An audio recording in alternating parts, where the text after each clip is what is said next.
All right, ladies and gentlemen, just to let you know, Bob Dvorak just is not another pretty face. He's on the Comcast sports business entertainment line. It's been a long day. I'll tell you what I've been doing all day in just a moment. But listen, suspenseful music. Eva Marie Saint and Cary Grant. The famous cliff scene. Help! Help me!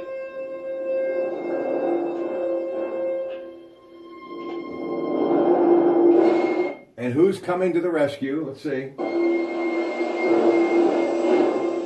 No one. The guy's like stepping on his hands. North by Northwest, the incredible talent of Alfred Hitchcock. So, Mr. Dvorak, before we talk about your incredible day and some sports, what about Cary Grant? Was he not the ultimate? He was cooler than the other side of the pillow. That guy, he made more hearts swoon than anybody that ever graced Hollywood.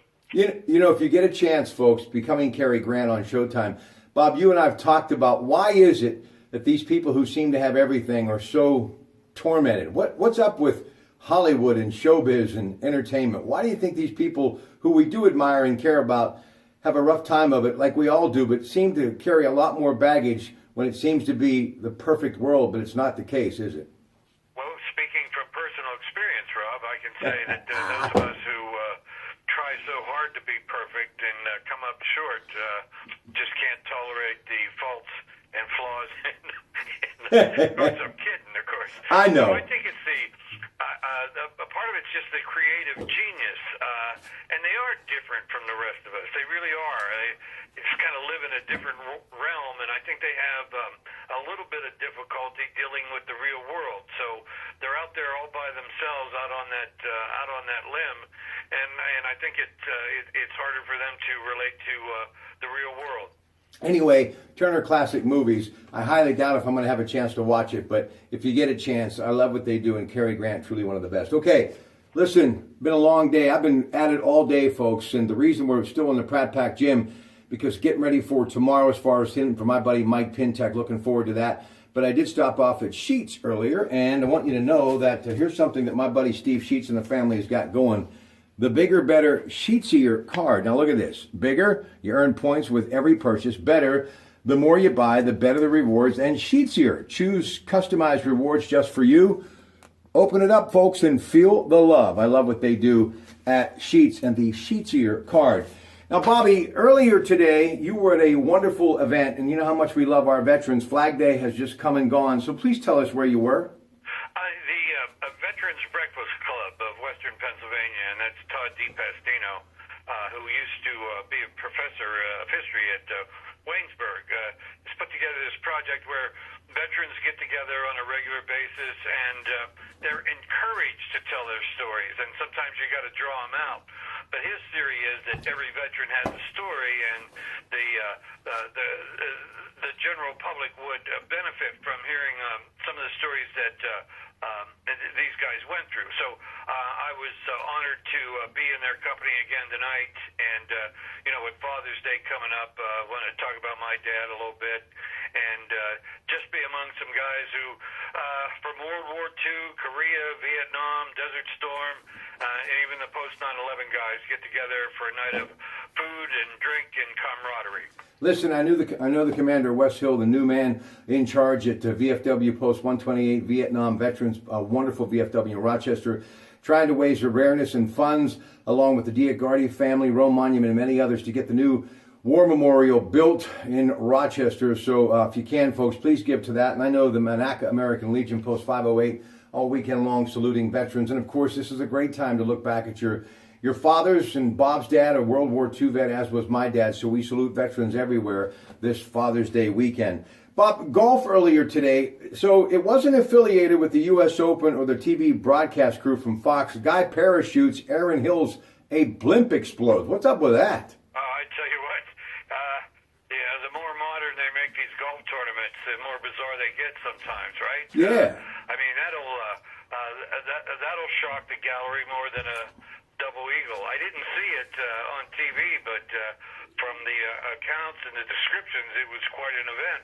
You know, a great analogy, this amazing course, which is kind of a hybrid, if you will, as far as links course, because the golden fescue and everything that goes with it, they turned it into, this is why I love journalists. This was the sentence. They turned it into the John Deere Classic, which if you know the John Deere Classic, we all love it, but it's wide open and they usually have incredible scores. And Ricky Fowler shot a 7 under 65 and stands at 7 under, lowest first round since Jack Nicklaus and Tom Weiskopf both shot 7 under 63. Tommy Fleetwood, Brooks Koepka, Brian Harmon are all at 5 under. Mark Leishman is 2, but he's just through 16. Patrick Reed at 4 under, Paul Casey, Kevin Na, and at 3 under, you've got Jamie Lovemark and Cameron Champ. Bob, let's talk U.S. Open, but before we do anything, I believe me, I can just hear him now. Okay, guys, enough, but I can't help but keep thinking of Bob Ford getting that Bob Jones Award. So before you break down the first round, much love, deserving. You were at the Oakmont Tavern earlier tonight, and I think of the Oakmont Country Club. You got to think of Bob Ford and what he must be feeling right now. Right, and you know, he's the official starter for this U.S. Open, and looks like he'll be the official starter for some years to come. Which is, I mean, think about that. To be the official starter at the U.S. Open and getting this national award, I couldn't be happier for the guy because of, you know, all he contributed to the game, and especially in his capacity up there at Oakmont, this cathedral of golf that has hosted the U.S. Open more times than any other golf course. So always great to see him and see him out and about promoting the game he loves so much. Yeah, I saw Mickey Graziani changed his profile picture on Facebook to include a great shot of he and Bob Ford. Alex Childs, who I've been talking to the last couple of days, got his members tournament underway at Fox Chapel. We've all shared a lot of love, and Alex will be with us Sunday on the Coons Market Black and Gold Sunday Show. So could it be, and I know it's only the first round, but man, it would be nice to see Ricky Fowler hang around and at least be in the hunt come the fourth day, which is Sunday. Yeah, you know, Fowler's got one of those games, you know, he always seems to be right there. If he puts it all together, he can give anybody a run for their money and shoot a 65 on that course, which is par 72. So he had to have a lot of things working, and I think if he puts a couple of rounds together and gets his confidence going, he could be one of those guys to really contend with. All right, now, NCAA committee, this was the big story trending all day. Also, of course, the NBA champion Golden State Warriors, the big story, had their parade today. Congratulations to Steve Kerr, the organization, and all those great players from Draymond Green and Kevin Durant. And, yeah, you got to give a lot of love to Seth Curry, too, a big part of this basketball team. But the NCAA Committee on Infractions has ruled that Louisville coach Rick Pitino failed to properly, monitor his men's basketball program and suspended the Naismith Memorial Hall of Famer for the first 5 ACC games, 2017 and 18. Louisville will not be banned from future postseason, so that's a win. But the NCAA announced Thursday that Louisville must vacate all basketball records in which student athletes completed while eligible from December 2010 to July of 2014. So talk to me about this. Once again, the NCAA, the world and the college basketball feeling their wrath. Under investigation for a time, and I guess the hammer just kind of dropped on Coach Pitino. You know, the allegations are that the players in the basketball dorm there were just out of control and doing so many things that they shouldn't have been doing, and including hiring outside entertainment.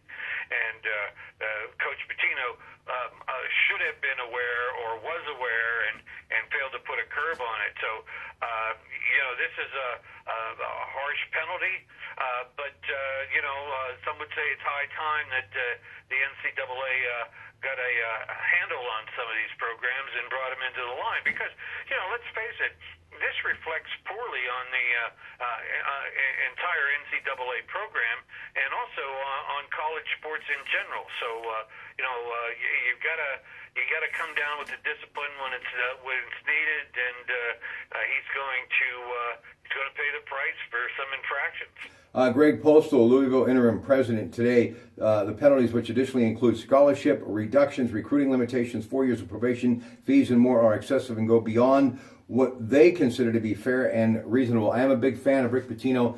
and I'm sure he and that program will rise above it. Meantime, it's the 73-day promotion. Some say the 3-ring circus, but I'm looking forward to Conor McGregor and Floyd Mayweather fighting.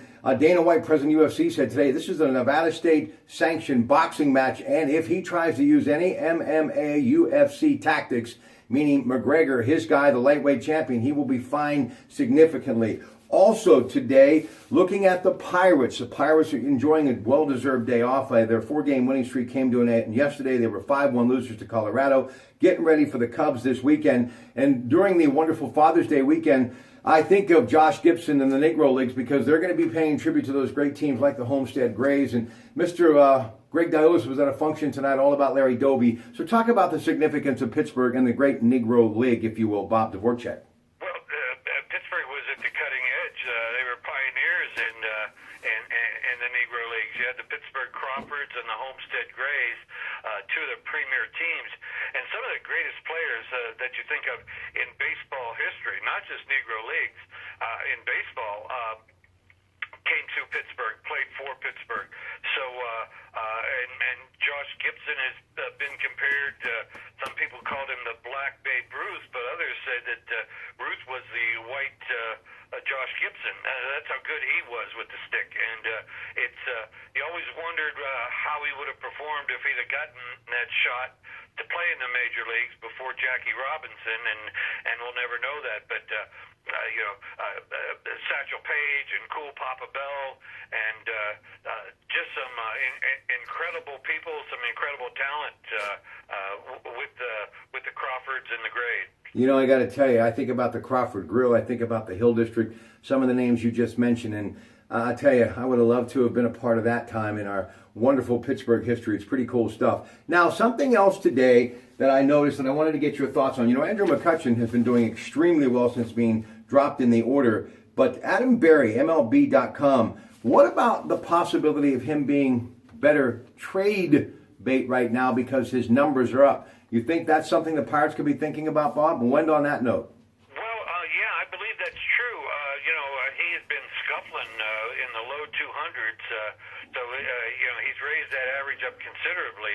And if he can show he's bouncing back, it does increase his value. Now, I'm still not sure if they're going to move him during the year or if they're going to move him at all, but it certainly does increase his value.